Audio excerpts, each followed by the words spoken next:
Friends, 2024 जून CMA intermediate का paper number 11 that is financial management and business data analysis का paper.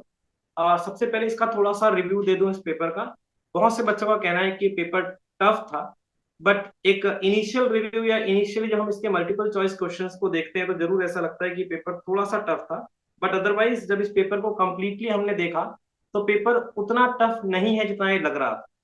Initially जब देखते हैं तो शुरू के 3-4 एमसीक्यूज में से 2-3 ऐसे हैं जो कहीं देखे हुए नहीं लगते या कम देखे हुए लगते हैं, क्योंकि इंटरनल थ्योरीज में से क्वेश्चन पूछ लिए गए हैं। बट ओवरऑल जब पेपर को आप देखेंगे तो पेपर उतना टफ भी नहीं है। राइट। तो देखते हैं, अभी जब हम पेपर सॉल्व करना शुरू करते हैं, एमसीक्यू में भी 15 में से यानी 15 में से 9 एमसीक्यूज ऐसे थे जो बच्चे इजीली अटेम्प्ट कर सकते थे। माना कि 6 एमसीक्यू थोड़े टफ थे इन कंपैरिजन टू जो नॉर्मली क्लास में हम पढ़ाया जाता है, जैसा हम पढ़ते हैं उसके हिसाब से। बट स्टिल जब आप ओवरऑल प्रैक्टिकल क्वेश्चंस की तरफ चलेंगे तो पहला क्वेश्चन, दो थ्योरी आए थे फाइनेंशियल मैनेजमेंट के जो कि इजी थ्योरी थी। फिर 5 प्रैक्टिकल क्वेश्चन थे फाइनेंशियल मैनेजमेंट के जिसमें से ऑलमोस्ट सभी बनने के लायक थे, एक आध क्वेश्चन अगर छोड़ दूं तो। फिर एक लास्ट क्वेश्चन, क्वेश्चन नंबर 8 जो था, वो 2 सब्जेक्टिव क्वेश्चन थे आपके बीडीए वाले पार्ट के। तो अगर एक बच्चा फाइनेंशियल मैनेजमेंट के प्रैक्टिकल बहुत अच्छे से बना करके गया होगा और उसे सभी चैप्टर स्ट्रांगली बनते होंगे, तो वो 5 बीच के क्वेश्चन नंबर 2 और 8 के थियरी छोड़ करके भी पांचों के पांचों क्वेश्चन अटेम्प्ट कर सकता था। अगर एक आध कोई क्वेश्चन ऐसा होता प्रैक्टिकल का जो उससे नहीं बनता, तब भी उसके पास 2 फर्दर थ्योरी क्वेश्चन के आंसर थे, एक बीडीए से और एक फाइनेंशियल मैनेजमेंट से। तो होपफुली आपने ये पेपर अच्छा किया होगा। मैं ये समझ रहा हूँ कि ये पेपर इस ग्रुप में शायद टफ पेपर्स में से एक था, but tough in comparison to other papers जो थोड़े ज्यादा इजी आए थे। ये पेपर भी अपने आप में टफ नहीं था एंड इजीली 60 मार्क्स स्कोर करने जैसा था। 2 एमसीक्यू में थोड़े मार्क्स शायद कम हो सकते हैं। चलिए देखते हैं। सो एमसीक्यू से शुरुआत करते हैं। क्वेश्चन नंबर 1 जो आपका एमसीक्यू होता है, which is obviously compulsory question.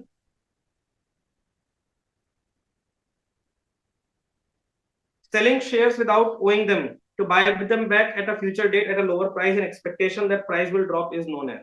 Normally इस क्वेश्चन को थियोरेटिकल पार्ट है, मगर जनरल आप थोड़ा बहुत शेयर मार्केट के बारे में जानते तो भी आप इसका आंसर दे सकते थे। इसका आंसर है सेलिंग शॉर्ट। इसका आंसर है सेलिंग शॉर्ट, शॉर्ट सेल करना इसका आंसर है।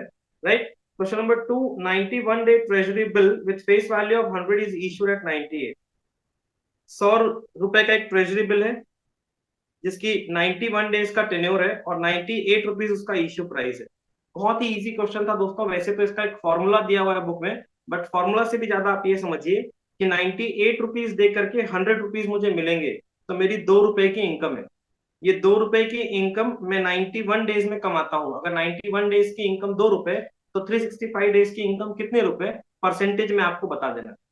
तो फॉर्मूला से अगर मैं जाऊं तो 100 रुपीज मिलेंगे माइनस 98, ये मिला मुझे 98 रुपीज दे करके, तो ये मेरी इनकम, ये income as against 91 days. 91 days का इतना तो 365 डेज का into 365 upon 91 into 100 for percentage. Solve करने से मेरा आंसर आएगा 8.18%। So B 8.18% is the correct answer. Question number 3 फिर से एक थ्योरेटिकल क्वेश्चन था, किसी एक पैराग्राफ के बीच में से एक लाइन उठा करके उसका क्वेश्चन बनाया गया। Dash shows that the current dividend depends partly on current earning and partly on previous years dividend. ये क्वेश्चन उस टॉपिक का है जिस टॉपिक का कोई प्रैक्टिकल क्वेश्चन बुक में नहीं होता है। एक पैराग्राफ का थ्योरेटिकल टॉपिक जो है, इसका आंसर है D, lintel model. Right. Question number 4 of multiple choice question.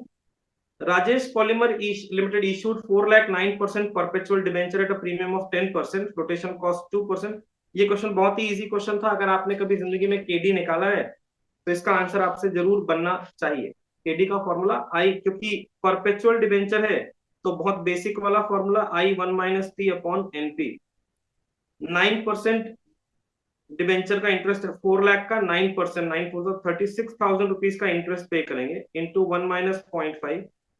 10% premium पे डिबेंचर इश्यू किया है, तो 10% प्रीमियम पे 4 लाख का डिबेंचर, 10% प्रीमियम अगर करूंगा तो 4,40,000, मगर उसमें से 2% का फ्लोटेशन कॉस्ट माइनस कर लूंगा तो नेट प्रोसीड मेरी जेब में आएगा 431,200। तो इसको सॉल्व करने से आंसर आपका आता है 4.17%।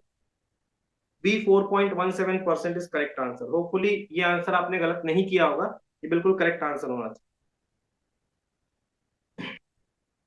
फिफ्थ थ्योरी फिर देखेंगे तो एक थ्योरेटिकल क्वेश्चन से ये क्वेश्चन आ गया है जिसका थोड़ा सा डाउटफुल है मुझे कि बच्चों ने ये आंसर दिया हुआ कि नहीं। Pecking order theory has emerged as an alternative theory to, इसका आंसर है A trade off theory. Next question number 6, how long it will take for rupees 1 lakh to double, ये आंसर तो आपको देना ही चाहिए था। At a compound rate of interest of 12% पर एनम अप्रोक्सीमेटली, एक रूल है कि पैसे को डबल होने में 72 अपॉन एन, ये is equal to rate of, या 72 अपॉन आर कर लीजिए। तो रेट ऑफ इंटरेस्ट अगर 12% है और 72 बाई आर में करूं तो एन निकल जाएगा। तो N is 72 upon 12%, that is 6 years में मेरे पैसे डबल हो जाएंगे। Answer is B 6 years. Hopefully आपने ये भी करेक्ट बनाया होगा। Next,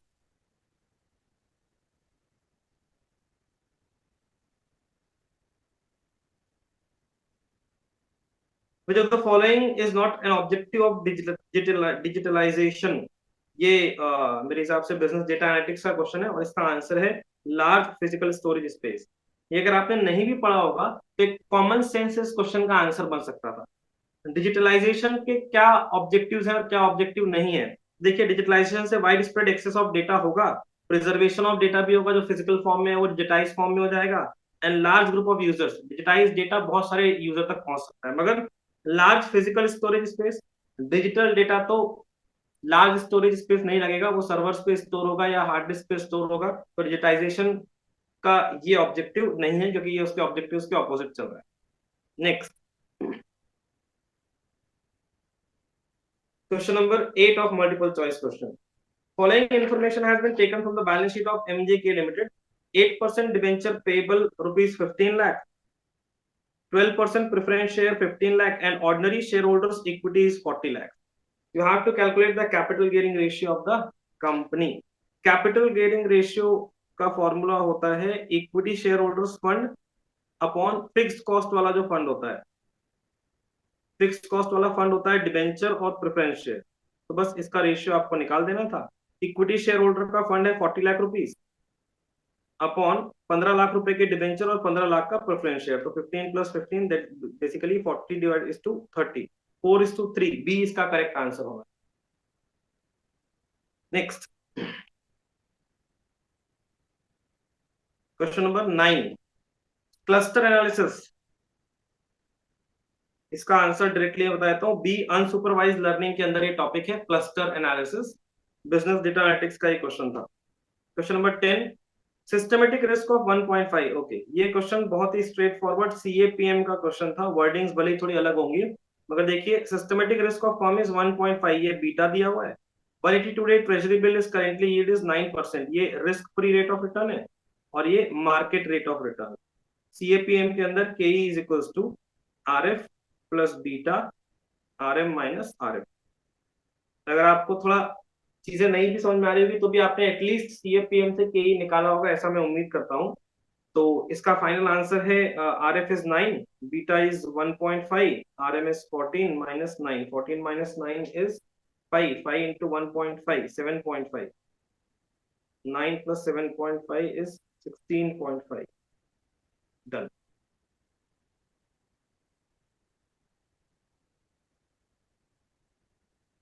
next question number 11, which of the following is not a technique of data mining? Data mining की टेक्निक कौन सी नहीं है? तो प्रिडिक्टिव एनालिसिस इसका आंसर है, ये डेटा माइनिंग की टेक्निक्स में नहीं आता है। Next question number 12, cash outlay for a project is 2 lakhs. The cash inflow that are expected to be generated are rupees 1,20,000 at the end of first year and 1,60,000 at the end of second year. Okay. If discounting rate is 10%, then profitability index PI निकालना है आपको। PI is equals to present value of inflows upon present value of outflows. So बहुत ही easy question, फिर से 2 marks के लिए। Present value of outflow तो 2 लाख रुपए जो इनिशियल इन्वेस्टमेंट हमारा होता है, तो डिनोमिनेटर तो 2 लाख रुपए हो गया। ऊपर न्यूमरेटर में 1,20,000 रुपए फर्स्ट ईयर और 1,60,000 रुपए सेकेंड ईयर, इसको 10% से डिस्काउंट करेंगे। तो आई होप आपको पता है 1,20,000 इंटू 0.9091 एंड 1,60,000 इंटू 0.8264, 10% का डिस्काउंटिंग फैक्टर, ये करेंगे तो इसकी प्रेजेंट वैल्यू आ जाएगी which comes to 2,41,316 in total. तो ऊपर प्रेजेंट वैल्यू इनफ्लो 241,316, इसको सॉल्व करने से मेरा आंसर आता है 1.206, यानी कि 1.21। C is the correct answer, 1.21। Right, moving on. Question number 13। Average collection period is 3 months. Cash sales and average receivable are 3 lakh and 4 lakh respectively. Total amount of sales will be। Average collection period दिया हुआ है। सबसे पहले तो average collection period month में दिया है, तो is equal to 12 upon DTR, debtor turnover ratio. इससे डीटीआर मिल जाएगा 12 अपॉन 3, यानी कि 4 टाइम्स। अब डेटर टर्नओवर रेशियो क्या होता है? Debtor turnover ratio is equal to net credit sales upon average receivable, right? तो average receivable and right, DTR is 4 into average receivable 4 lakhs है, is equal to credit sales. तो credit sales आ गया 16 lakh rupees. Credit sales के साथ cash sales भी है 3 लाख रुपए का, तो plus cash sales of 3 lakh rupees, total sales is 19 lakh. Question में टोटल अमाउंट ऑफ सेल्स पूछा है, which will be 19 lakh rupees. Hopefully ये आंसर आपने गलत नहीं किया होगा। वैसे भी इस आंसर को गलत करने का चांस यहाँ था कि बच्चे क्रेडिट सेल्स को ही टोटल सेल्स लिख आते 16 लाख रुपीस, मगर उन्होंने वो ऑप्शन में ही नहीं दिया। Next, question number 14 under ABC analysis, बहुत ही इजी क्वेश्चन था। आप एफएम में अगर नहीं पढ़ पाएंगे तो कॉस्ट से बनना चाहिए। कैटेगरी ए आइटम वो होते हैं smaller in quantity but larger in value, A is the correct answer. And last of question number 15,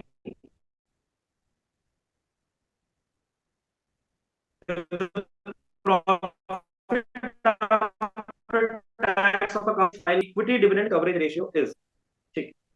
तो मेरे पास ईएटी है 5,40,000 का। ईएटी में से प्रेफरेंस डिविडेंड माइनस करूंगा 60,000 रुपीज का, so I get residual earning of 4,80,000।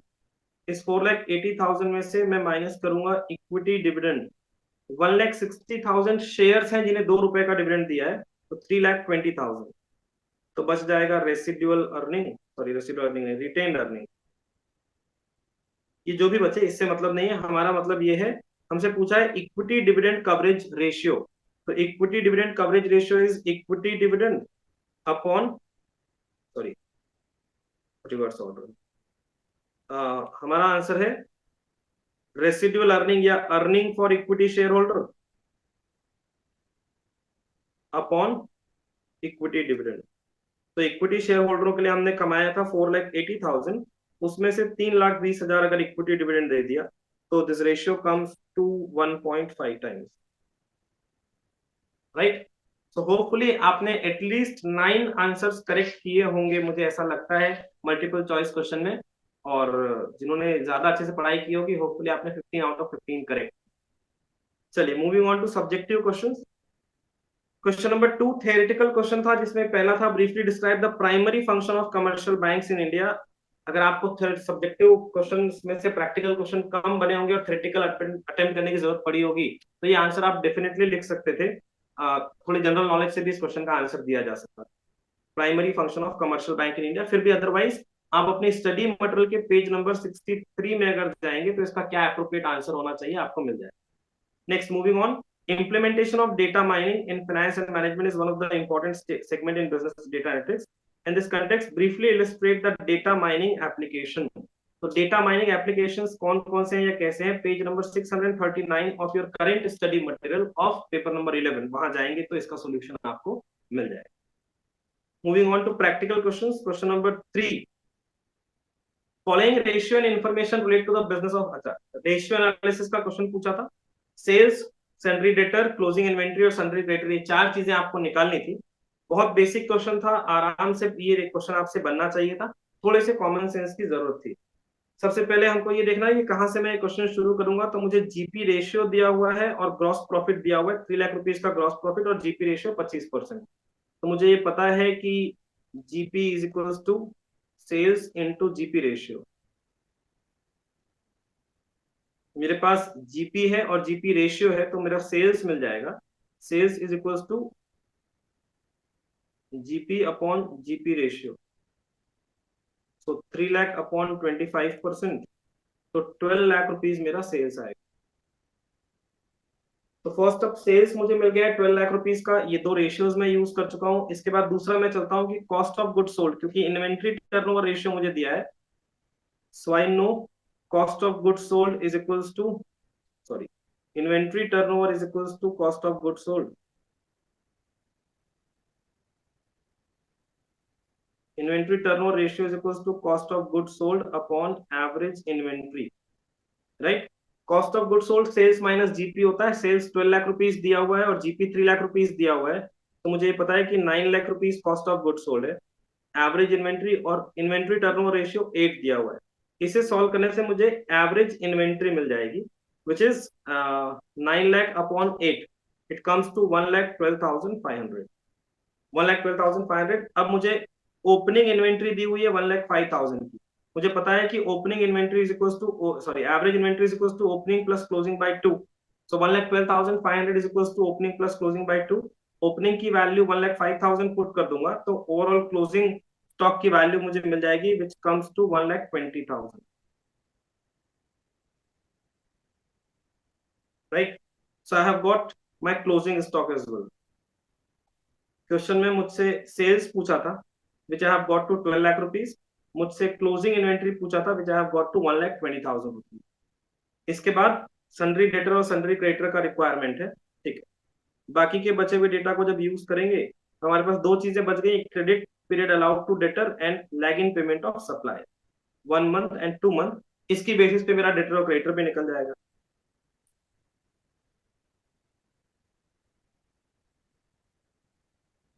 चलिए, जितना आंसर अभी तक बनाया उसके बाद मेरे पास एवरेज कलेक्शन पीरियड दिया हुआ है।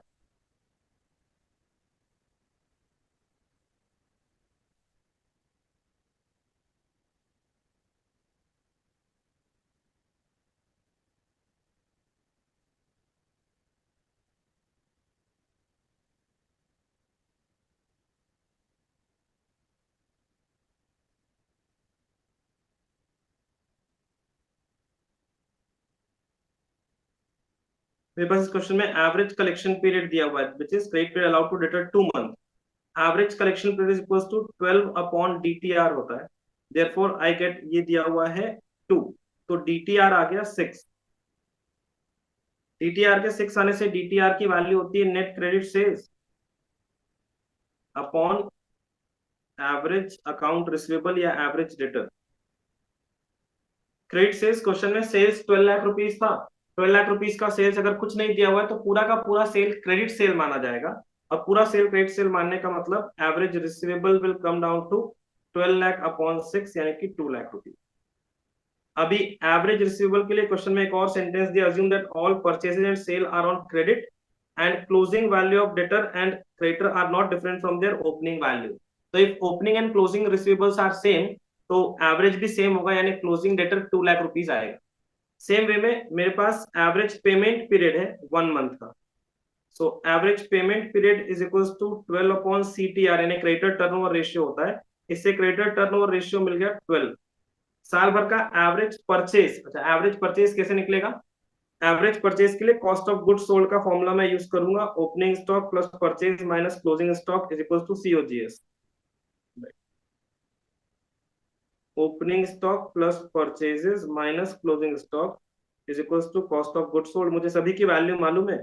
सीओजीएस 9 लाख रुपीज था, ओपनिंग स्टॉक 1,05,000 रुपए दिया हुआ है, plus purchases minus closing stock 1,20,000 रुपए दिया हुआ है। तो इससे मेरा परचेज निकल गया साल भर का, विच कम्स टू 9,15,000। सीटीआर का फॉर्मूला होता है net credit purchases upon average creditor. तो सीटीआर इज 12। 9,15,000 अपॉन 12 करने से 76,250 रुपीज मेरा क्रेडिटर है। तो चारों आंसर हमारे पास आ गए हैं। एक बार फाइनल आंसर मैं आपके लिए रिपीट कर देता हूं। हमारा सेल्स आया था 12 लाख रुपीज। सन्ड्री डेटर की वैल्यू हमने निकाली है 2 लाख रुपीज। क्लोजिंग इन्वेंट्री की वैल्यू थी 1,20,000 रुपए। एंड सन्ड्री क्रेडिटर की वैल्यू है 76,250, right. Following next question, so hopefully ये क्वेश्चन बहुत इजी था, 4 डेटा निकालने थे, 7 मार्क्स स्ट्रेट फॉरवर्ड आपके लिए थे, एंड होपफुली आपने इसे सही भी बनाया है। Moving on to question number 2B, sorry 3B। Cash flow statement का बहुत ही सिंपल क्वेश्चन था, कैश फ्लो स्टेटमेंट का बहुत सिंपल क्वेश्चन था। होपफुली आपने ये भी करेक्ट आंसर बनाया होगा। क्वेश्चन आपके पास है, डेटा आप पढ़ लेंगे, तो मैं इसका सीधा सॉल्यूशन आपके लिए बना देता हूँ ताकि आप चेक कर सके कि आपका सॉल्यूशन सही है या नहीं। अच्छा, इस क्वेश्चन में कुछ डेटा ऐसे थे जो डेटा बहुत काम के नहीं थे, वो आपको इधर उधर कंफ्यूज करने के लिए दिए हुए थे, और वो डेटा इन रिलेशन, देखिए इस क्वेश्चन में suppliers were paid 71 lakh during the year, जब ये दे दिया था तो पेमेंट टू सप्लायर अलग से कैलकुलेट करने का मुझे कोई रिक्वायरमेंट नहीं था, डायरेक्टली उसके बिना मैं आंसर निकाल सकता था। तो चलिए हम इसका आंसर सॉल्व कर लेते हैं कि क्या इसका करेक्ट आंसर होना चाहिए था।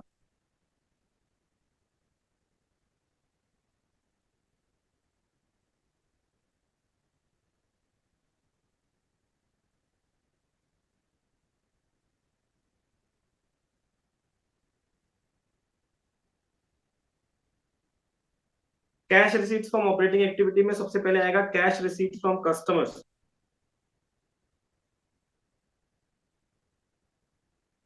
ये 96 लाख रुपीस क्वेश्चन में दिया हुआ था। Second, cash paid to supplier minus करेंगे,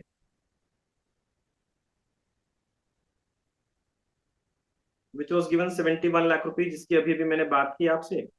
फिर उसके बाद ऑपरेटिंग एक्सपेंसेस दिए हुए थे क्वेश्चन में, ये मेरा आउटफ्लो हुआ तो 7,20,000 का ऑपरेटिंग एक्सपेंसेस।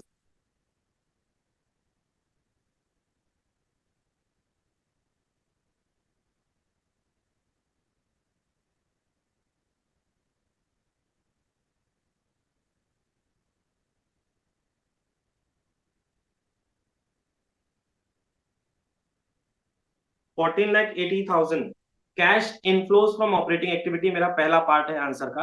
होपफुली ये आपका करेक्ट है। Second part, cash flow from investing activity, investing activity में एक लैंड परचेज किया, इसमें आउटफ्लो हुआ 8 लाख रुपीज का। फिर उसके बाद एक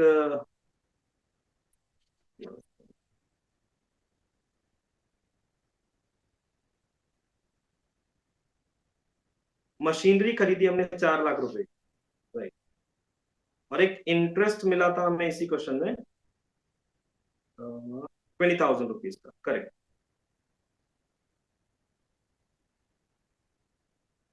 मशीनरी परचेज 4 लाख रुपीज, ये मेरी एक इन्वेस्टिंग एक्टिविटी थी, और minus interest receive, that is 20,000। तो ये दोनों आउटफ्लो है, तो नेट नेगेटिव कैश फ्लो आएगा 11,80,000 from investing. Third part is financing activity, financing activity में हमने डिविडेंड पे किया है, dividend paid is 2,40,000।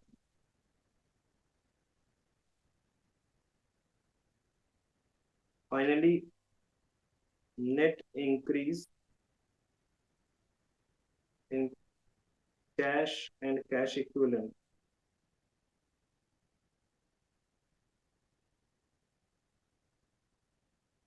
60,000 plus opening cash and cash equivalent is 80,000,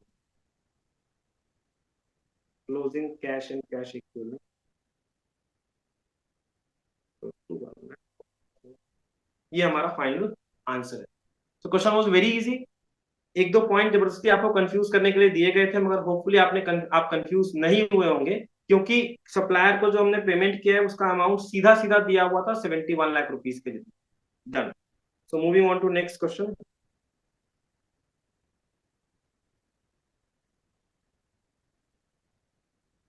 question number 4A, ये क्वेश्चन तो सीधा 7 मार्क्स आपकी झोली में टपका करके दिए गए थे, क्योंकि आपको बोला था कि एक कंपेरेटिव इनकम स्टेटमेंट आपको बनाना है। तो होपफुली आपको ये याद होगा, 12th क्लास में भी आप पढ़ते हैं और अब इंटरमीडिएट में ये टॉपिक है। कि कंपेरेटिव कैश फ्लो स्टेटमेंट बनाने के लिए आपको कुछ भी नहीं करना होता है, ये तीनों के तीनों कॉलम सेम लिखने होते हैं और इसके आगे दो कॉलम ऐड कर देना होता है, एक कॉलम इंक्रीज और डिक्रीज का और एक कॉलम परसेंटेज इंक्रीज और डिक्रीज। और क्वेश्चन दोस्तों इतना छोटा सा क्वेश्चन था कि क्वेश्चन में टोटल 5 ही पॉइंट दिए हुए हैं जिनके बारे में आपको कैलकुलेशन करना था, कोई बड़ा क्वेश्चन भी नहीं था। तो क्या करना था, 1890 और 2500 इसमें कितना इंक्रीज या डिक्रीज हुआ है, तो नेट सेल्स का इंक्रीज हुआ था 610 लाख रुपीज का, सॉरी 610,000 रुपीज का, और परसेंटेज इंक्रीज के लिए 610 अपॉन बेस ईयर 1890 इंटू 100 करके मुझे सॉल्व करना था, विच केम डाउन टू 32.27%। सेम यूं ही 1240 से 1570 हुआ तो इंक्रीज हुआ था 330 का, परसेंटेज के लिए 330 डिवाइड बाई 1240 इंटू 100 करता तो इसका आंसर आ जाता 26.61%, एंड सो ऑन। इन तीनों का परसेंटेज निकाल देंगे। इसका इंक्रीज 270 अपॉन 314 44 का होता, 50 और 70 20 का इंक्रीज होता, और ये 10 का इंक्रीज होता। और लास्ट कॉलम में 44 divide by 270 20 by 50 10 by 110 into 100 करके आंसर लिख देते। ये 7 मार्क्स किसी बच्चे के गलत नहीं होने चाहिए थे, ऐसा मैं उम्मीद करता हूँ।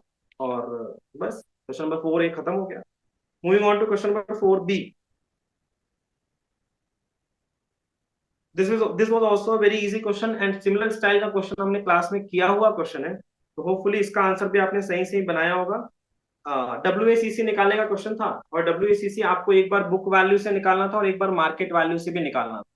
बुक वैल्यूज क्वेश्चन में दी हुई है, 15 करोड़ रुपीस का इक्विटी कैपिटल है, 1 करोड़ रुपीस का प्रेफरेंस कैपिटल है, रिटेन अर्निंग है 20 करोड़ रुपीस की, 13.5% डिबेंचर है 10 करोड़ रुपीस के, एंड 15% टर्म लोन है 12.5 करोड़। इस क्वेश्चन की सबसे मेन बात थी इंडिविजुअल कॉस्ट कैलकुलेट करना, केई केपी केडी और cost of term loan and cost of retain earning. वो करने के बाद सीधा टेबल में हमें पुट करना होता है और आंसर निकालना होता है। तो जो डेटा नीचे दिया हुआ उसकी बेसिस पे देखते हैं। Expected equity dividend per share is 3.6, equity dividend 3.6 है। एक्सपेक्टेड यानी ये डीपीएस 1 दिया हुआ है। Dividend per share is expected to grow at 7%, growth rate दिया हुआ है, एंड मार्केट प्राइस इज 40। इससे के ही निकल जाएगा, K is equal to DPS 1 upon MPS 0 plus जी।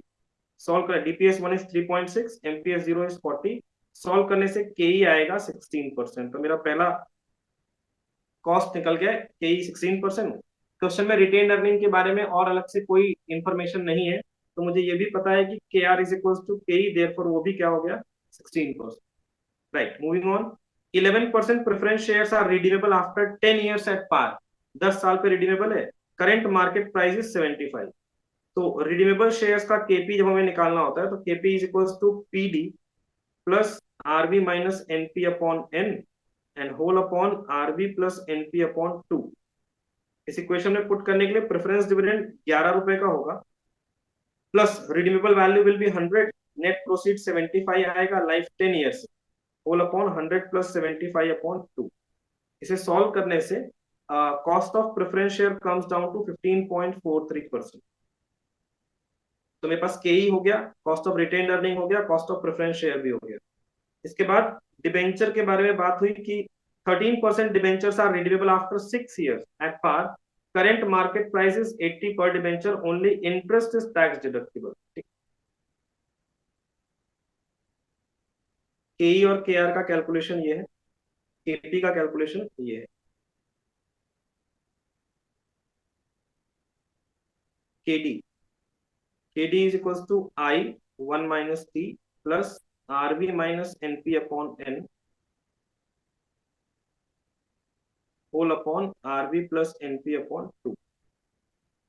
इस क्वेश्चन में इंटरेस्ट का रेट डिबेंचर का दिया हुआ है 13.5, therefore 13.5 into tax rate is 40%, तो 1 minus 0.4 plus redeemable value will be 100 minus NP is 80, life 6 years दी हुई है, होल अपॉन 100 प्लस 80 अपॉन 2। इसे सॉल्व करने से केडी आ रहा है 12.7%। And finally cost of term loan KTL is equal to I 1 minus T, बस डायरेक्ट इसे सॉल्यूशन निकल जाएगा। इंटरेस्ट रेट 15% था, 15 इंटू 1 माइनस 0.4, तो 9% इज कॉस्ट ऑफ टर्म। तो फिर से एक बार देख लेते हैं, cost of equity share is 16%, cost of retained earning is 16%, cost of debenture is 12.7%, cost of preference share is 15.43 and cost of term loan is 9%. अब इस वैल्यू को पुट करना है और पुट करके मुझे आंसर निकाल देना है। तो दो आंसर्स मुझे बनाने थे, एक बार WACC at book value wait,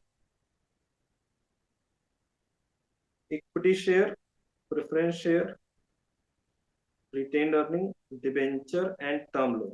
5 component है मेरे पास कैपिटल के।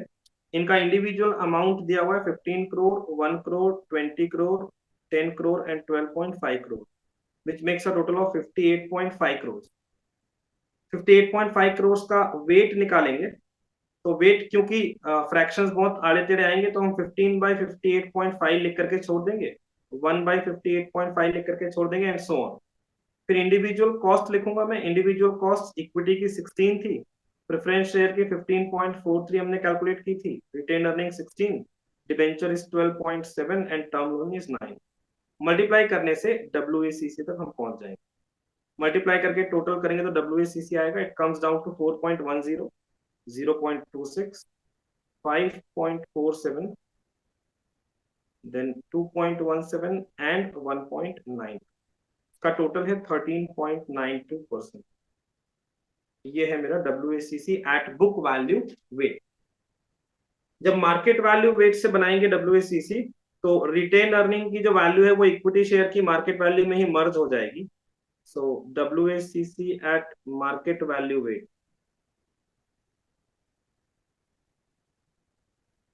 चार ही कंपोनेंट होंगे, equity, preference, debenture and term loan.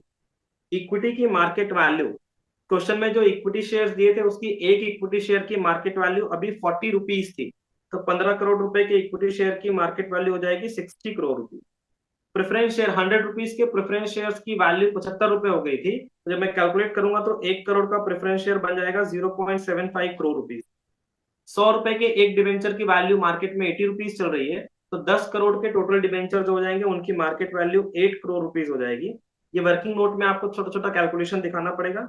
And term loan जो 12.5 का था वो 12.5 करोड़ का ही रहेगा। इससे टोटल वैल्यू इज 81.25 करोड़। फिर इनसे मैं वेट निकालूंगा, same 60/81.25 and so on. Individual cost वही रहेगा जो पहले था, 16, प्रेफरेंस का 15.43, डिबेंचर का 12.7 एंड दिस इज 9। मल्टीप्लाई करने से WACC के individual component 11.82, preference will be 0.14, debenture is 1.25 and term loan is 1.38। So total 14.59 is my final WACC at market value. Hopefully question आपने करेक्ट बनाया होगा। क्वेश्चन बिल्कुल भी टफ नहीं था, बहुत इजी क्वेश्चन था, थोड़ा कॉमन सेंस। 4 कंपोनेंट आपको निकालने थे कैपिटल के और उसे पुट कर देना था टेबल में। आइए moving on to next question. Question number 5A। ये थोड़ा सा ट्रिकी क्वेश्चन था, इवन दो क्वेश्चन इजी था बट थोड़ा सा ट्रिकी क्वेश्चन था। होपफुली आपने ये आंसर करेक्ट बनाया होगा, मुझे ऐसा लगता है। क्वेश्चन देखिए क्या था। पहले क्वेश्चन में जो कहानी है कि हम इंटीग्रेटेड सर्किट चिप बनाते हैं, लास्ट ईयर रिसर्च, ये सब कहानी है। असली कहानी शुरू होती है कि marketing department has made a forecast that it would be able to sell 8000 unit. तो हमारा सेल्स जो होगा वो 8000 यूनिट का होगा। इस पहले 4-5 लाइन में सिर्फ ये एक पॉइंट काम का था कि 8000 यूनिट्स का सेल हो। बाकी ये पूरा का पूरा क्या पैराग्राफ हमारे फर्दर किसी काम का नहीं है for the purpose of solving the question. So moving on. However, additional investment would be required to buy and install new machinery. For production, the cost of new machinery would be 25 lakhs. ये दूसरा important point है, 25 लाख रुपए cost of machine होगी। Economic life 4 years, salvage value nil. तो 25 लाख रुपए की machine जिसकी salvage value निल है और जो 4 साल के लिए मेरे काम आएगा, तो इसकी डिप्रिसिएशन लगभग 6,25,000 रुपीज के बराबर होगी। Marketing department also informed that during the period of 4 years, there would be certain advertising and promotional expenditure necessary for selling the new chips. The details of such expenses are given below. इस question में यहीं पर एक trick point था जो अगर आपने grasp कर लिया होगा या अदरवाइज 4 साल के लिए आपने सॉल्व किया होगा। 4 साल के लिए सॉल्व करके क्वेश्चन को टफ करने की जरूरत नहीं थी। 1 साल का जो हम CFAT निकालते वही इस क्वेश्चन में 4 साल का सेम CFAT होता है। रीजन भी बाकी सभी क्योंकि डिप्रिसिएशन स्ट्रेट लाइन मेथड पे था, सेल्स हर साल 8000 यूनिट का ही था, सेलिंग प्राइस भी सेम था, सब कुछ सेम था। ये खर्चे अलग अलग दिए थे, अगर आप थोड़ा ध्यान देंगे तो इन हर खर्चे का टोटल 1,50,000 होता है। तो ये खर्चा भी घूम फिर करके हर साल सिमिलर अमाउंट है, 150, 75 एंड 75, 150, 60, 90, 150 एंड 30, 120 इज 150, राइट। चलिए आगे बढ़ते हैं। Variable cost of producing and selling each unit, variable cost था 250 रुपीज पर यूनिट, एक एडिशनल फिक्स कॉस्ट था 75,000 पर ईयर का, डिस्काउंटिंग फैक्टर 15% है एंड 40% का टैक्स रेट, दैट्स इट। इस क्वेश्चन में आपको selling price per unit calculate करना है कि कंपनी को रफली कितने रुपए में सामान अपना बेचना चाहिए ताकि वो 15% का रेट ऑफ रिटर्न अचीव कर सके, और इसके लिए 15% पे 4 साल का डिस्काउंटिंग फैक्टर का टोटल 3.0079 भी क्वेश्चन में दिया हुआ है, दैट्स इट। हमें इस क्वेश्चन में निकालना है सेलिंग प्राइस। तो चलिए सेलिंग प्राइस से शुरू करते हैं। हम अज्यूम कर लेते हैं कि सेलिंग प्राइस को एस मान लिया जाए। देखिए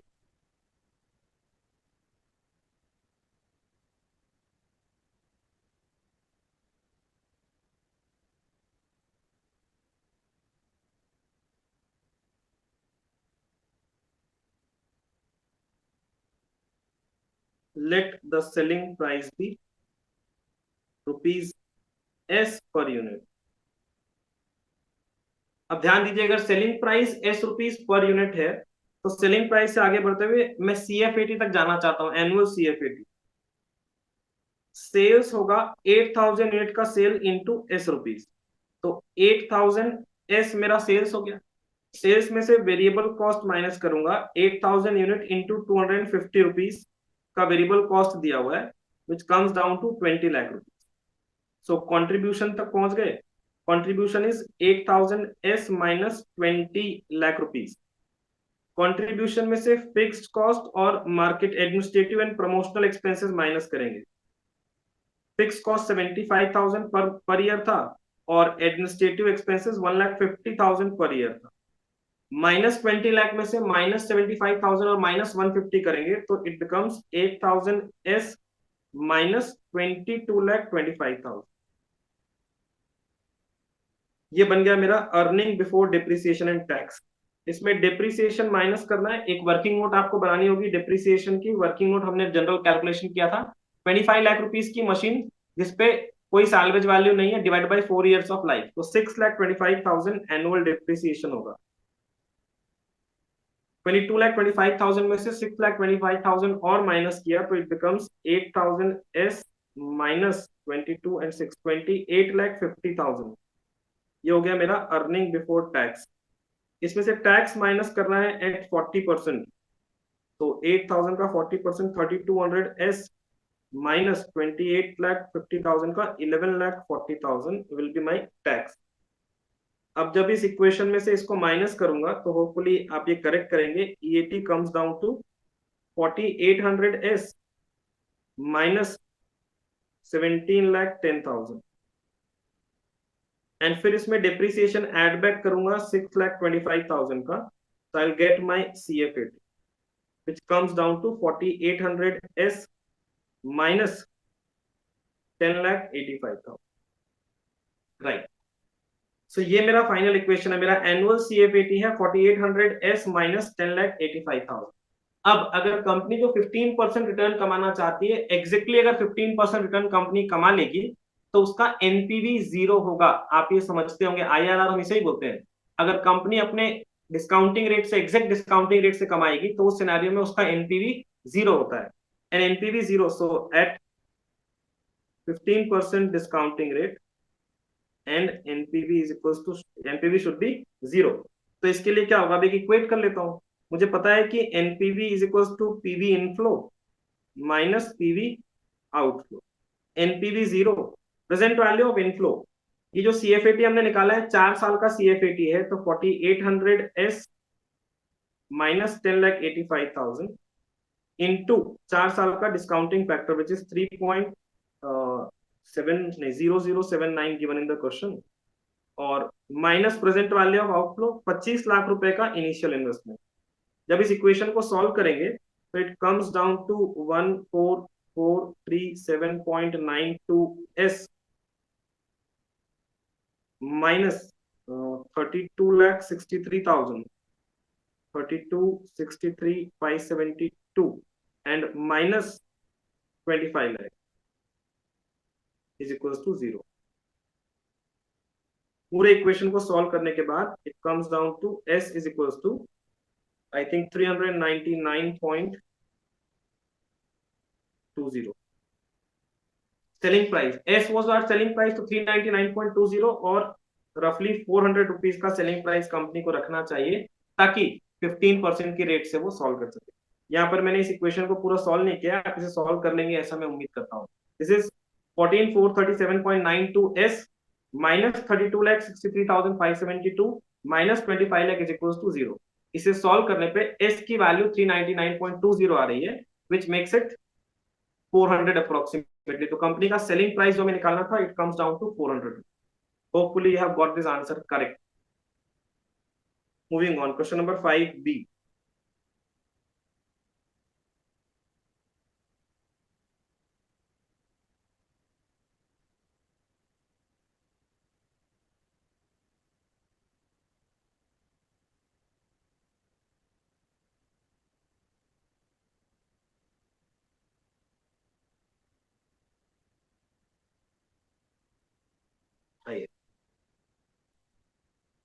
फिर से एनपीवी और कैपिटल बजटिंग का क्वेश्चन था। It was a very easy question. C limited is considering a proposal of installing a drying equipment. The equipment would involve a cash outlay of rupees 12 lakh and net working capital of rupees 1,60,000. Expected life of the project is 5 years without any salvage value. Assume that C Limited is allowed to charge depreciation on SLM and estimated before tax cash inflow। Before tax cash inflow का मतलब earning before depreciation and tax दिया हुआ है, right. तो year 1 2 3 4 5 का ईबीडीटी दिया हुआ है। ईबीडीटी से सीएफएटी तक मुझे जाना होगा, तो डेप्री माइनस करेंगे, उसके बाद टैक्स माइनस करेंगे और वापस डेप्री प्लस कर देंगे, right. Applicable income tax rate is 35%. C Limited's opportunity cost of capital is 12%. Management has determined that acceptable payback period and discounted payback 3.6 और 4.5 year payback period और discounted payback period हम expect कर रहे हैं। Advise the management on the proposal based on payback period and discounted payback period और present value factor दे दिया है, ठीक है। तो मैं इसका आंसर आपको समझा देता हूँ। It is very easy question. इस क्वेश्चन में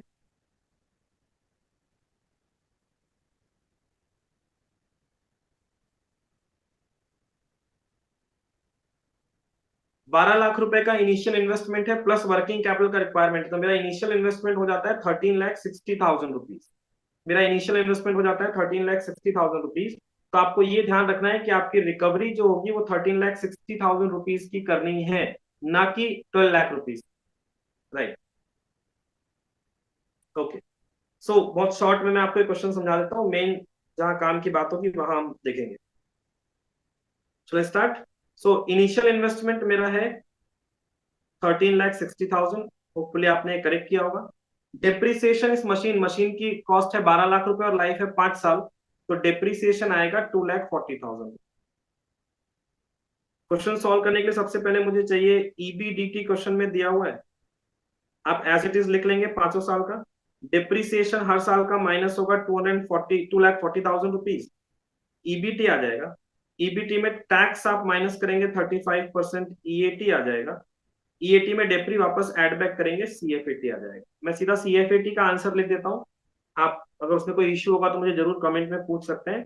सीएफएटी ईयर 1 का 396, ईयर 2 का 441.5, then 357, then 318 and last year ध्यान दीजिएगा 292 का नॉर्मल सीएफएटी है, प्लस 160 लैक्स के वर्किंग कैपिटल की रिकवरी भी लास्ट ईयर में होगी। जो 1,60,000 रुपीज आपने इन्वेस्ट किया है ईयर स्टार्टिंग में, वर्किंग कैपिटल की 100% रिकवरी 5th ईयर में हो जाती है। तो this makes a total of 452 in the last year, right. अब क्या करना है, मुझे पे बैक पीरियड निकालने के लिए क्यूमुलेटिव सीएफएटी चाहिए। So I'll make it cumulative. It comes to 396, then 837.5, then 1194.5, then 1512.5 and 1964.5. Payback period मुझे 13,60,000 की रिकवरी करनी है, तो 11,94,500 की रिकवरी हो गई ईयर 3 तक, देयरफॉर 3 ईयर प्लस 1194 में 1360 के लिए जितना भी कम पड़ रहा था, तो it was 165.5, and fourth year में जितना मैंने रिकवरी की वह इट वाज 318। इसको सॉल्व करने से पे बैक पीरियड आता है 3.52 years, which is less than 3.6 years जो कंपनी की एक्सपेक्टेड पे बैक पीरियड, राइट। तो सिर्फ पे बैक पीरियड के क्राइटेरिया पे अगर मैं जाऊं तो कंपनी को ये प्रोजेक्ट एक्सेप्ट कर लेना चाहिए, तो ये कंपनी को 3.6 इयर्स तक का पे बैक पीरियड चल जाएगा, मगर ये प्रोजेक्ट 3.52 इयर्स में ही मेरा पे बैक कर देगा। मूविंग ऑन, अब हमें चाहिए डिस्काउंटेड पे बैक पीरियड, तो इसके लिए डिस्काउंटिंग फैक्टर लिखूंगा। डिस्काउंटिंग फैक्टर क्वेश्चन में ऑलरेडी दिया हुआ है, 0.893, 0.797, 0.712, 0.636 एंड 0.567 मल्टीप्लाई करके डिस्काउंटेड कैश फ्लो निकालेंगे और क्यूमुलेटिव डिस्काउंटेड कैश फ्लो निकालेंगे, और इस क्यूमुलेटिव डिस्काउंटेड कैश फ्लो से मैं क्या करूंगा, डिस्काउंटेड पे बैक पीरियड निकालूंगा। सीएफएटी को डिस्काउंटिंग फैक्टर से मल्टीप्लाई करके डिस्काउंटेड कैश फ्लो तक पहुंच जाएंगे। डिस्काउंटेड कैश फ्लो का नंबर मैं आपके लिए लिख देता हूं और उसको क्यूमुलेटिव लिख देता हूं, 353.63, क्यूमुलेटिव 705.51, 959.69, 1161.98 एंड 1418.26। इसके बाद कुछ नहीं, डिस्काउंटेड पे बैक पीरियड 1360 की रिकवरी करनी थी, फोर्थ ईयर में 1161.98 की रिकवरी हो गई, तो 4 ईयर प्लस बाकी की रिकवरी जो बची हुई थी इट वाज 198.02, और लास्ट ईयर में कैश फ्लो टर्म में यानी डिस्काउंटेड कैश फ्लो टर्म में हमने 256.28 लाख की रिकवरी की, तो इट कम्स टू 4.77 ईयर्स, जो कि कंपनी का एक्सपेक्टेड 4.5 ईयर के पे बैक पीरियड से ज्यादा है। तो डिस्काउंटेड पे बैक पीरियड की केस में हम इस प्रोजेक्ट को रिजेक्ट कर रहे हैं, और सिर्फ पे बैक पीरियड की बेसिस पे प्रोजेक्ट एक्सेप्टेबल है। Done. So this was question number 5B. Hopefully आपका ये आंसर इजी और करेक्ट आंसर रहा होगा, right. Moving on, question number 6। Working capital का इससे इजी क्वेश्चन एग्जाम में नहीं पूछ सकता था, ये क्वेश्चन आपने किसी भी हालत में गलत नहीं किया होगा ऐसा मैं एक्सपेक्ट करता हूँ। स्ट्रेट फॉरवर्ड क्वेश्चन, सब कुछ क्वेश्चन में बहुत सिंपली लिख करके दिया था, कोई कंफ्यूजन की जगह भी नहीं छोड़ी थी, क्योंकि जहां कंफ्यूजन हो सकता था डेटर का कैलकुलेशन सेल्स पे करना है ये बता दिया, डेप्रीसिएशन का कोई अमाउंट था नहीं, इसलिए फिनिश गुड्स के कैलकुलेशन में भी कोई इश्यू नहीं था। 30,000 यूनिट का एनुअल मेरा प्रोडक्शन है, रॉ मटेरियल 20 रुपए का, डायरेक्ट लेबर 5 रुपए का, ओवरहेड 15 रुपीज का, टोटल कॉस्ट हो गई 40, प्रॉफिट 10 रुपीज जोड़ के सेलिंग प्राइस 50। रॉ मटेरियल का स्टॉक 2 महीने का, डब्ल्यूआईपी का स्टॉक आधे महीने का जिसमें 100% मटेरियल और 50% लेबर ओवरहेड, फिनिश गुड्स का स्टॉक 1 महीने का, सप्लायर की उधारी 1 महीने की, डेटर को उधारी 2 महीने की, मिनिमम कैश बैलेंस 25,000। बस एक छोटी सी जगह जहां गलती हो सकती थी, मगर मैं उम्मीद करता हूं कि आपने गलती नहीं की होगी, 30% of production is sold for cash, तो डेटर निकालते समय ध्यान देंगे कि सिर्फ 70% of sales becomes debtor, 30% cash sales है, कैश सेल्स से डेटर नहीं बनता। इसके अलावा और कोई आउटस्टैंडिंग भी नहीं दिया हुआ है और कुछ भी नहीं दिया हुआ है, तो क्वेश्चन का स्ट्रेट फॉरवर्ड सॉल्यूशन फटाफट मैं आपके लिए सॉल्व कर देता हूं। आइए, calculation of working capital requirement, serial number, particulars, then calculation of units, calculation of cost per unit.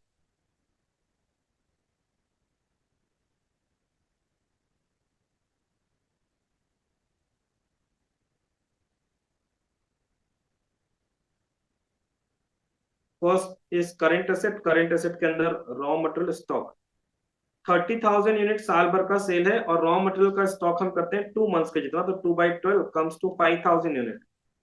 5,000 unit, एक यूनिट रॉ मटेरियल 20 रुपए का है, देयरफॉर 5,000 इंटू 20, 1 लाख रुपए मेरा रॉ मटेरियल का स्टॉक में इन्वेस्टेड है। Number 2 is my WIP stock, WIP stock है आधे महीने का, तो 30,000 into 0.5/12 which comes down to 1250 unit. Material, labour और ओवरहेड लगेगा, मटेरियल 20 रुपीज का होता है, लेबर 5 और ओवरहेड 15, मगर मटेरियल 100% लगा, लेबर 50% लगा, ओवरहेड भी 50% लगा। तो 22.5 एंड 15 का हो गया I think 7 point. It comes down to 30 rupees. 1250 unit into 30 rupees, तो मेरा WIP में इन्वेस्टमेंट होता है 37,500 rupees. Similarly moving on to finish goods stock, 30,000 unit साल भर का है, तो एक महीने का कितना, 2500 यूनिट। फिनिश गुड्स में मटेरियल लेबर ओवरहेड पूरा लग जाता था, 20 + 5 + 15 यानी कि 40 रुपीज। 40 रुपीज इंटू 2500, 1 लाख रुपए फिनिश गुड्स में इन्वेस्टेड है। फोर्थ इज डेटर, 2 महीने की उधारी देते हैं, 30,000 यूनिट इंटू 2/12, ये आता है 5,000 यूनिट। मगर 30% कैश सेल्स है, तो इसका सिर्फ 70% ही क्रेडिट सेल होगा, तो it comes down to 3500 unit. 3500 unit का सेलिंग प्राइस 50 रुपए डेटर सेल्स पे लेना था, तो it is 1,75,000 rupees. And fifth number पे कैश मेंटेन करना था 25,000 रुपए। So total is 4,37,500। ये हो गया हमारा करेंट एसेट। करंट लायबिलिटी में एक ही करंट लायबिलिटी थी क्रेडिटर की, जो 1 महीने का उधारी देता था। 20 current liability, creditor for purchases, साल भर के 30,000 यूनिट में 1 महीने की उधारी, तो it comes down to 2500 unit. 2500 unit at 20 rupees, 20 रुपए का प्राइस था, तो 50,000 रुपए की करंट लायबिलिटी। सी में आ जाएगा working capital required, A - B, current asset minus current liability, 3,87,500। Hopefully ये आंसर आपका बिल्कुल सही है। ये 7 मार्क्स भी स्ट्रेट फॉरवर्ड आपकी झोली में थे। दो क्वेश्चन बिल्कुल इतने, एक कंपेरेटिव इनकम स्टेटमेंट का और एक ये वर्किंग कैपिटल का क्वेश्चन। ये दो क्वेश्चन गलत होने की कहीं कोई गुंजाइश नहीं है। ये 14 मार्क्स तो बिना किसी मेहनत के आपको मिलने चाहिए। नेक्स्ट,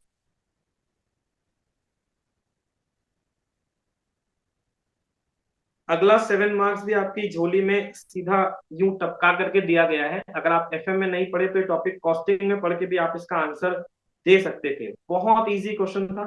होपफुली देखते हैं कि क्या है। आइए question number 6B। Annual cash requirement of MJ limited is 10 lakh. Annual cash चाहिए 10 लाख रुपए। Company has marketable security in lot size of 50,000, 1 lakh, 2 lakh, 250 and 5 lakh. Cost of conversion is 1,000. Company can earn 5% annual yield on its securities. As a cost and management accountant, आपको पहले ही इन्होंने cost and management accountant बना दिया, बधाई आपको। You are required to prepare a table indicating which lot size will have to be sold by the company. Also show the economic lot size can be obtained by Baumol's model. Baumol model और कुछ नहीं है, EOQ का model √2AB/C, उसका economic version या financial version √2AF/O। तो चलिए solve करके देखते हैं। पहले तो इन्होंने क्वेश्चन में क्या पूछा है कि अगर 50,000, 1 लाख, 2 लाख, 2.5 लाख और 5 लाख रुपए के फॉर्म में हम ये 10 लाख रुपए लाएंगे टुकड़े टुकड़े में, तो कौन सा वाला इसमें से बेस्ट और इसकी कॉस्ट कितने होने वाली है। You are required to prepare a table indicating which lot size will have to be sold by the company. और यही चीज आपको फिर बाउमोल मॉडल से प्रूव करनी है। चलिए कर देते हैं।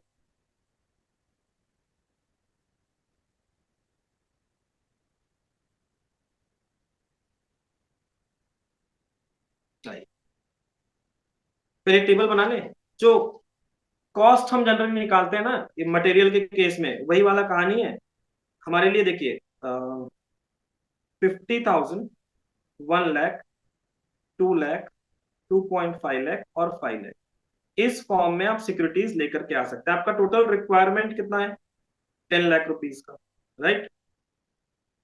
सो ए is conversion of amount, number of conversion. अगर आप 50,000 रुपए के फॉर्म में 10 लाख रुपए लाएंगे तो 20 टाइम्स ये काम आपको करना पड़ेगा। 1 लाख रुपए के फॉर्म में लाएंगे तो 10 टाइम्स करना पड़ेगा। 2 लाख रुपए के फॉर्म में लाएंगे तो 5 times, 4 and 2 times, right. C cost of conversion, तो कन्वर्जन कॉस्ट एट ₹1,000, तो 20,000 रुपए लगेगा, 10,000 रुपए लगेगा, 5,000, 4,000 and 2,000, right. D average balance, जब मैं 50,000 रुपए हर बार लेकर के आऊंगा तो एवरेज हाफ ऑफ ईओक्यू, तो 50,000 का अगर ईओक्यू बनेगा तो 25,000 का एवरेज बैलेंस होगा। इधर 50,000 का होगा, 1 लाख का होगा, 1.25 लाख का होगा और 2.5 लाख का होगा। इस बैलेंस पर कंपनी का इंटरेस्ट कॉस्ट लगेगा, क्योंकि 5% मेरी इंटरेस्ट कॉस्ट है। तो 25,000 on an year average balance होने से 1,250 का इंटरेस्ट कॉस्ट, यहाँ 2,500, यहाँ पर 5,000, यहाँ 6,250 और यहाँ 12,500, राइट। जब ये हो जाएगा तो एफ मेरी टोटल कॉस्ट आ जाएगी। Total cost will be conversion cost plus invest interest cost, that is C plus E. So it comes down to 21,250, 12,500, 10,000, 10,250 and 14,500. So आपके हिसाब से इनमें से कौन सा बेस्ट आंसर है? 2 लाख रुपए जब मैं पर टाइम कन्वर्ट कराऊंगा तो 10,000 rupees is my minimum cost. तो मेरा आंसर ये कि कंपनी को 2 लाख रुपए के फॉर्म में ये पैसे लाने चाहिए। अब इसी बात को आपको प्रूफ करने बोला था बाउमोल मॉडल से। तो बाउमोल मॉडल बोलता है optimum cash is equals to root over 2AF upon O या रूट ओवर 2AB अपॉन सी, जैसा कि हम मटेरियल में यूज करते हैं। तो what is AF and O? 2 into annual requirement is 10 lakh, conversion cost is 1,000 and O annual interest rate is 0.05 5%। इसको जब मैं सॉल्व करूंगा तो इसकी वैल्यू 2 लाख रुपए ही है। Hopefully you have got this answer is correct. ये आंसर भी मुझे लगता है कि 7 मार्क्स स्ट्रेट फॉरवर्ड आपकी झोली में थे। तो 21 मार्क्स ऐसा था इस पेपर के सब्जेक्टिव क्वेश्चन में जो बिना मेहनत के आपको मिलता। प्लस ऑब्जेक्टिव में मैंने कहा था कि 9 क्वेश्चन तो सही बनाने ही थे, तो 18 मार्क्स उसके, 39 तो आप यूं ही पहुंच गए। थोड़ी बहुत मेहनत तो आपने भी की होगी, हर मार्क्स इंस्टीट्यूट थोड़ी नहीं देगा। Next, moving on, question number 7A।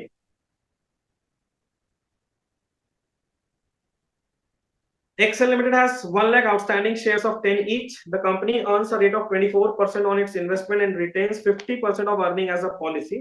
If cost of capital is 18%, calculate price of share according to Gordon's model. Company has total investment of around 10 lakh in assets.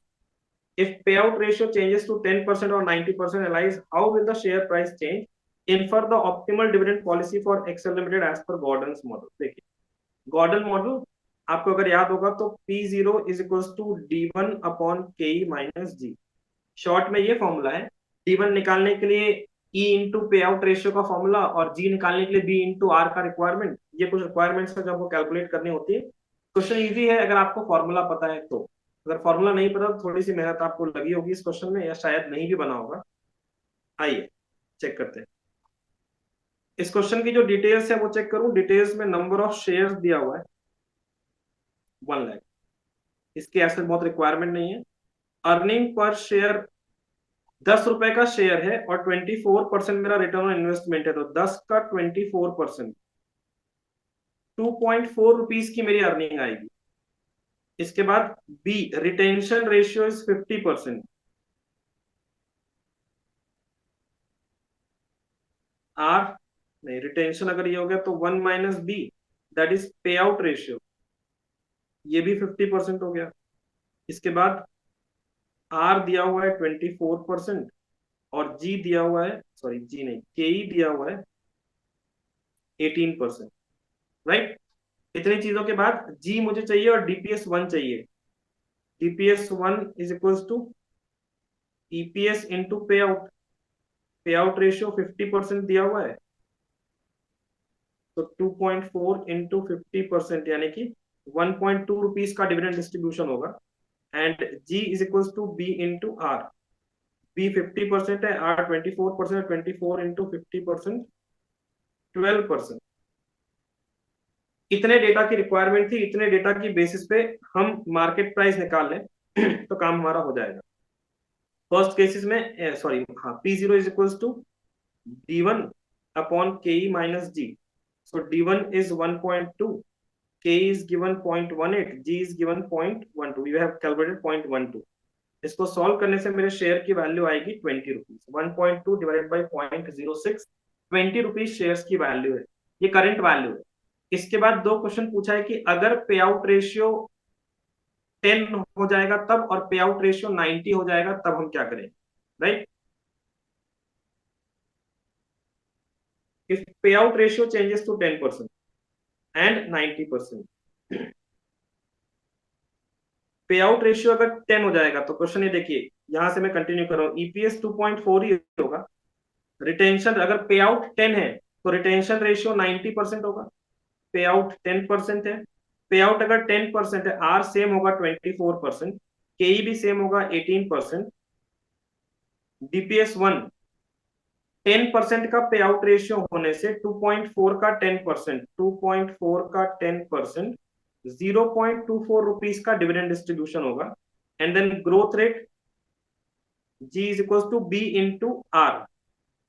B is 90%, R is 24%, 24 का 90%, तो it comes to 21.6%, 21.6%, correct, 21.6%, right. अब यहाँ पर एक issue है, Gordon model का एक loop hole है कि यहाँ पर कभी कभी रिटर्न निगेटिव हो सकता है। निगेटिव कब होगा? जब के माइनस जी, यानी के की वैल्यू जी से कम हो जाएगी, जो कि इस सिनारियो में हो रही है। देखिए P0 is equal to D1 upon K minus G, so D1 is equal to 0.24, K is 0.18 and G is 0.216। ये सॉल्व करने से डिनोमिनेटर जो है वो नेगेटिव हो जा रहा है, इसलिए आंसर इसका नेगेटिव है, which is of no value. अब 90% जब पे आउट रेशियो होगा तो रिटेंशन 10% होगा, पे आउट 90% होगा। आर 24 ही है, के 18 है। डिविडेंड डिविडेंड विल बिकम 2.16, क्यों? 2.4 रुपीज का 90% pay out, and G is equal to 24 का 10%, यानी कि 2.4%, राइट। इस केस में P0 में जब हम जाएंगे तो P0 is equal to D1 upon K minus G. D1 has become 2.16 upon K is 0.18, G is 0.024। इसे सॉल्व करने से इसकी वैल्यू आएगी 13.8 रुपीज। तो ये तीन केस है। पहले केस में शेयर की वैल्यू 20, जब 90% रिटेंशन 10% पे आउट रेशियो होगा तो नेगेटिव वैल्यू में चले जाएंगे, और जब 90% पे आउट रेशियो होगा तो शेयर्स की वैल्यू 13.8 होगी। एक और क्वेश्चन पूछा है कि optimum dividend policy optimum value कब ऑब्टेन होगी। तो गॉर्डन्स मॉडल में भी वॉल्टर का सिस्टम है, if R is greater than K, जो कि हमारे केस में देखिए आर इज ग्रेटर देन के जब होता है तो optimum dividend policy is 0, company को कोई भी डिविडेंड नहीं बांटना चाहिए। और आप चेक भी कर सकते हैं, जब 90% पे आउट था तो शेयर की वैल्यू 13.8 है, 50% पे आउट पे शेयर की वैल्यू बढ़ी है 20, तो जीरो की तरफ ये मैक्सिमम वैल्यू पे जाए। Done. Last is question number 7B। ये भी एक बहुत इजी क्वेश्चन था, जो आपको एक और 7 मार्क्स सीधा झोली में दिए गए हैं। तो ये वाला 7 जोड़ करके 28 मार्क्स तो सीधा सीधा इंस्टीट्यूट ने आपको प्रणाम करके दे दिए हैं, राइट। तो ये क्वेश्चन मैं जल्दी जल्दी आपके लिए सॉल्व कर दूं। कंपनी के पास 40 लाख रुपए हैं 40,000 इक्विटी शेयर के फॉर्म में, जो 100 रुपीज के हैं। कंपनी को 30 लाख रुपए और चाहिए। ये पैसा कंपनी इक्विटी शेयर से लाएगी, 15 लाख इक्विटी शेयर और बाकी का 8% डिबेंचर से लाएगी, 10 लाख इक्विटी शेयर और बाकी का 9% टर्म लोन से लाएगी, 15 लाख रुपीज इक्विटी शेयर से और बाकी का 15 लाख 5% वाले प्रेफरेंस शेयर से। अगर कंपनी की ईबीआईटी 15 लाख रुपए रहने वाली है और टैक्स 50% है, तो इनमें से कौन सा वाला बेस्ट आपके लिए ऑप्शन है, ये आपको बताना था। ये बहुत ही इजी क्वेश्चन था, इससे इजी क्वेश्चन कोई सा नहीं हो सकता था। होपफुली आपने इसका आंसर करेक्ट ही बनाया होगा। आइए चेक कर लेते हैं। चार ऑप्शन मेरे पास है। एक ऑप्शन ये है कि पूरा पैसा इक्विटी से ले आऊं,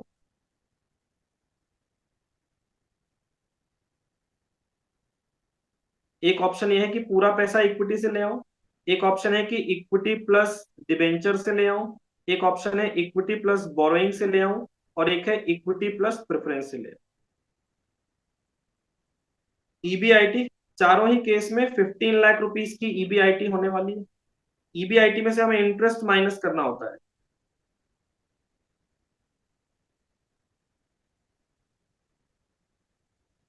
इंटरेस्ट के अंदर कैलकुलेशन ये है कि डिबेंचर से जब लेकर के आएंगे, डिबेंचर वाले केस में हम 15 लाख रुपए इक्विटी से ला रहे हैं और 15 लाख रुपए डिबेंचर से ला रहे हैं, तो 15 लाख का डिबेंचर जिसपे 8% इंटरेस्ट है। और बोरोइंग वाले केस में हम 20 लाख रुपए बोरोइंग से ला रहे हैं जिसपे 9% इंटरेस्ट। तो 15 लाख रुपए का इंटरेस्ट यहाँ पर आएगा, 15 लाख का 8%, which makes it 1,20,000, 1.2 lakh rupees. 20 lakh का 9, 1.8 लाख रुपीज। इक्विटी से पैसा लाएंगे तो कोई इंटरेस्ट नहीं लगेगा। प्रेफरेंस से पैसा लाएंगे तो भी कोई इंटरेस्ट नहीं लगेगा, राइट। तो हम पहुंच जाएंगे ईबीटी तक, 15, 13.8, 13.2 एंड 15 लाख। ईबीटी में टैक्स माइनस करेंगे एट 50%, तो ईएटी आ जाएगा। 50% माइनस करने के बाद सेम अमाउंट आएगा, 7.5, 6.9, 6.6 एंड 7.5। F, preference dividend. एक ही केस में प्रेफरेंस शेयर था लास्ट वाले कॉलम में। प्रेफरेंस शेयर जो हम लेकर के आए थे वो 15 लाख रुपीस का प्रेफरेंस शेयर था, जिसपे 5% डिविडेंड पे करना था। तो 15 लाख का 5% comes to 75,000, that is 0.75 lakh. ये माइनस करने से मैं पहुंचा रेसिडुअल अर्निंग में, which comes to 7.5 lakh, 6.9 lakh, 6.6 lakh and 6.75 lakh।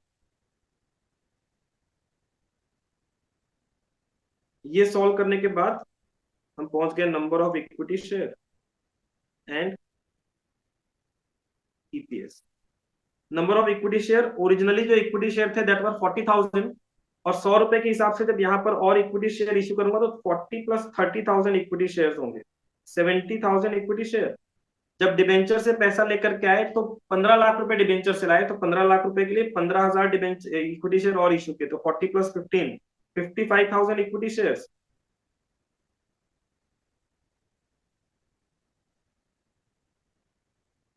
Then जब बोरोइंग से पैसा लाए तो बोरोइंग से 20 लाख रुपए लेकर के आए थे, 10 लाख सिर्फ इक्विटी शेयर, 10 लाख रुपए के लिए 10,000 इक्विटी शेयर और 40 पहले से थे, तो 50,000 इक्विटी शेयर। और यहाँ पर हम 15 लाख रुपए प्रेफरेंस से लाए थे और 15 लाख इक्विटी से, तो 40 प्लस 15, 55,000 इक्विटी शेयर। तो earning per share G divided by H, 10.71, 12.54, 13.2 and 12.26, right. So 13.2 maximum EPS है, देयरफॉर इक्विटी प्लस बोरोइंग वाला ऑप्शन हमारे लिए सही आंसर। होपफुली ये आंसर भी आपने करेक्ट बनाया है। इसके साथ ही प्रैक्टिकल क्वेश्चन हमने पूरे सॉल्व कर लिए हैं। लास्ट क्वेश्चन नंबर 8, दो थ्योरेटिकल क्वेश्चन पूछे गए थे, आपके बिजनेस डेटा एनालिटिक्स से। इनका आंसर, फर्स्ट क्वेश्चन था कि classification, various ways of classification of classifying the types of data. Study mat के पेज नंबर 567, 568 से आप अपना आंसर कंफर्म कर सकते हैं कि करेक्ट है कि नहीं। And steps to include data visualization and report, page number 624 में इसका आंसर मिलेगा, जब 5 स्टेप्स दिए हुए हैं डेटा विजुअलाइजेशन को रिपोर्ट डिजाइन में यूज करने के। Correct. So this is complete answer of your financial management paper number 11 of CMA Intermediate Group 2। Hopefully सभी आंसर्स करेक्ट हैं। आपको अगर किसी आंसर में कोई डाउट हो, कोई इश्यू हो, तो आप बिल्कुल कमेंट में मुझसे पूछ सकते हैं, और किसी भी प्रकार के कोई डाउट्स के लिए आप मुझसे कनेक्ट कर सकते हैं। फर्दर होपफुली बेस्ट पेपर आपने बनाए होंगे चारों, और अगर आप ग्रुप 1 और ग्रुप 2 बोथ ग्रुप दे रहे हैं तो इंडिया रैंक लगाइए। एक ग्रुप आप पास आउट है, सेकेंड आप दे रहे हैं तो जल्दी ही फाइनल में पहुंचिए। अगर आपका एक ग्रुप बचा हुआ है तो जल्दी ही उसे भी क्लियर करने की तैयारी शुरू कर दी। All the best.